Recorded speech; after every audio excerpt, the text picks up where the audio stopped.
L'édition 2024 du Forum international de l'économie circulaire a été lancée le mardi 30 juillet 2024 à l'hôtel du district d'Abidjan. Cette année, les organisateurs entendent mettre l'économie circulaire et les technologies au service des villes durables et de la lutte contre le désordre urbain dans la droite ligne de la mission assignée au ministre-gouverneur du district autonome d'Abidjan qui était représenté par Daou Pola. À l'horizon 2050, la population urbaine en Afrique atteindra 1,5 milliard d'habitants, selon un rapport des Nations Unies. Une démographie galopante pouvant se traduire par 50 millions de nouveaux citadins chaque année, un phénomène démographique qui pose des défis considérables en matière de gestion des déchets, de pollution et de désordre urbain, exacerbant les émissions de gaz à effet de serre sur le continent. Face à cette situation, le vice-gouverneur du district autonome d'Abidjan, Daou Pola, propose l'économie circulaire comme alternative.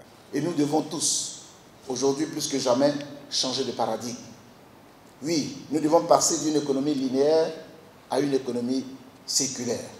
Par conséquent, pour atteindre nos objectifs et pour mettre en perspective les orientations du président de la République, nous nous engageons au niveau du district d'Abidjan à faire de l'économie circulaire un véritable instrument pour combiner la prise en compte des enjeux d'urbanisation et la lutte contre le désordre urbain dans une ville durable, par l'utilisation de nouvelles technologies, par la création de nouvelles activités au bénéfice de nos populations les plus vulnérables. D'où le thème de la deuxième édition du Forum international Écocir 2024. Ville durable, technologie, lutte contre le désordre urbain, quelle contribution de l'économie circulaire?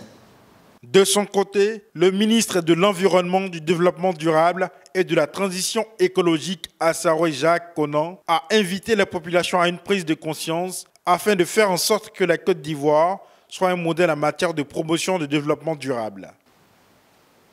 Dans la lutte contre le réchauffement climatique, s'il y a une raison d'espérer, c'est la prise de conscience de plus en plus grandissante des populations.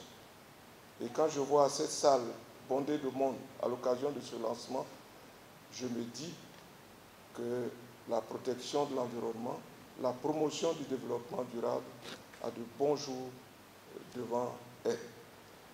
Et que l'économie circulaire rentre dans nos mœurs, que chacun d'entre nous en soit le promoteur et que nous faisions en sorte que notre pays soit un modèle en matière de protection de l'environnement et de promotion du développement durable.